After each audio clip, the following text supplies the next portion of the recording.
What's up? Welcome into your daily Buckeye Blitz for a Tuesday,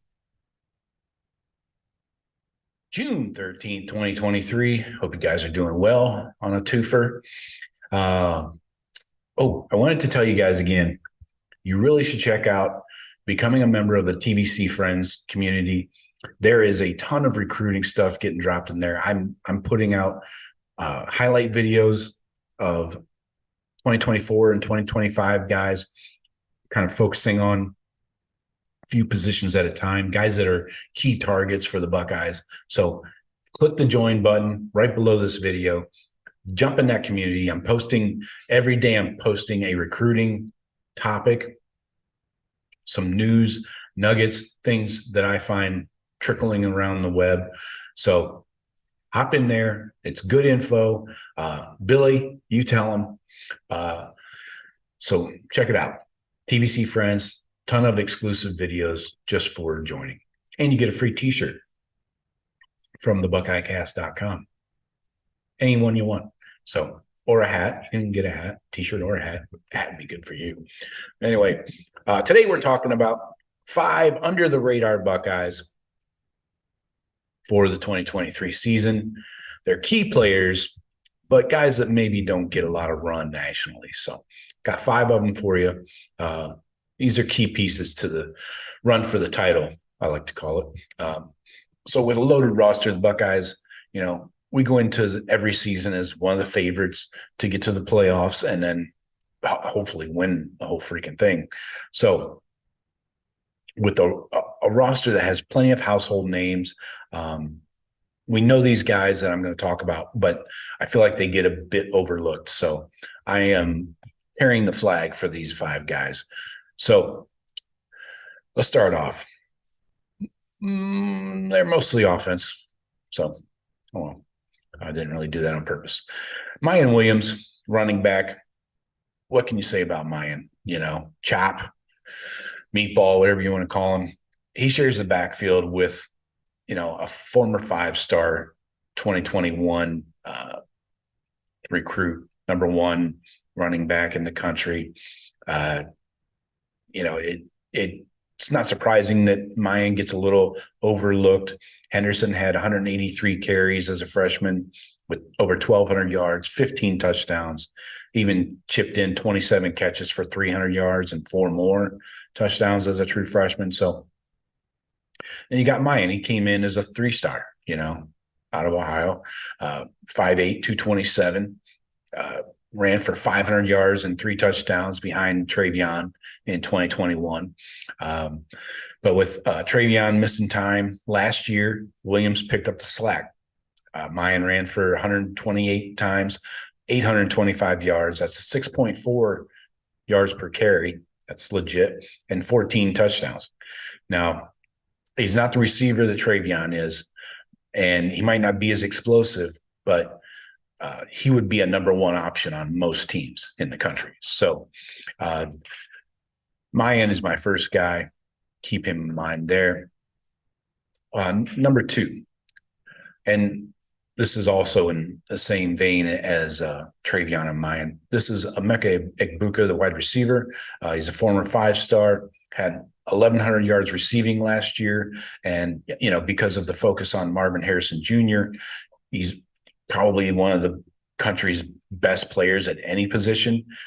Have you ever seen a quieter 1,000-yard receiver like Emeka had? He was the number 1 wide receiver, number 9 overall player in the 21 class. He had limited time as a true freshman, 9 catches for 191 yards. But then with Jackson Smith-Njigba battling injuries last year, Egbuka was kind of thrust into that role at the slot and turned into a key player. And he would be wide receiver 1 in anywhere else in the country. Last year, he had 74 catches, over 1,100 yards, 10 touchdowns. He had another 87 yards and 2 touchdowns on the ground.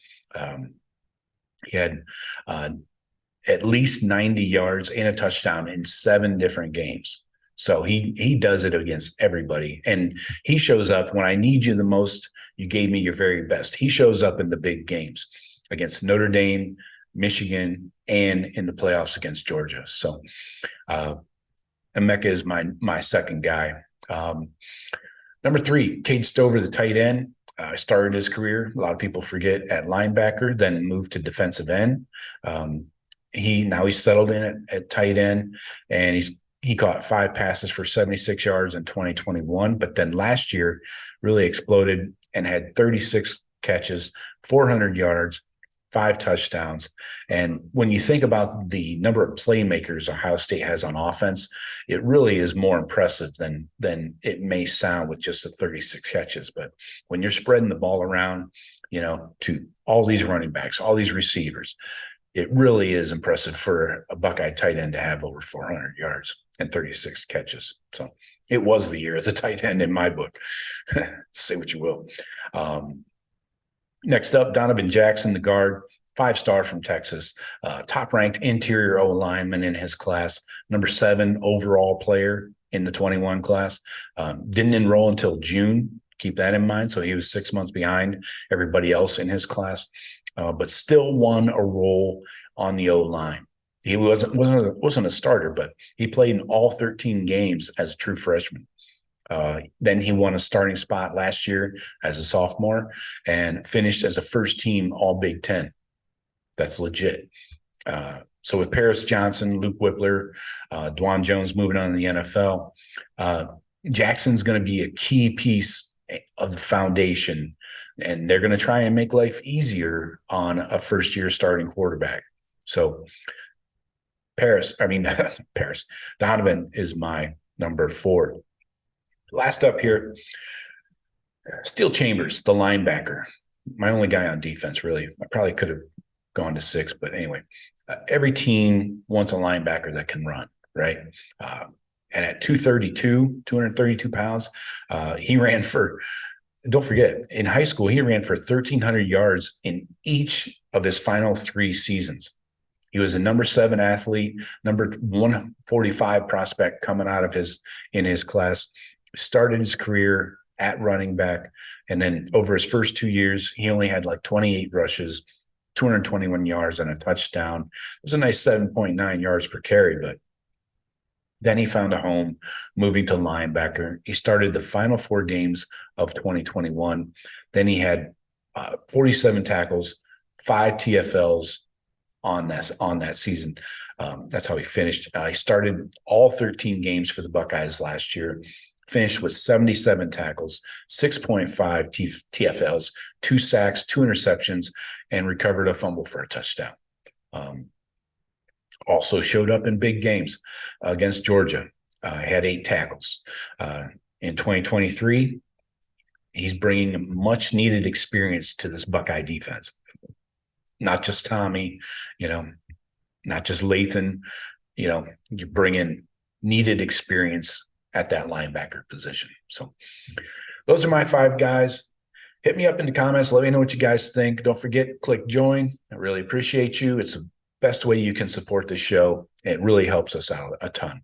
But thank you for the likes and the comments and everything on each video. I really appreciate you guys. We're building a strong community here, and we're going to keep this thing rolling. And we're looking to blow up here once the season rolls around. So talk to you later. Go Bucks.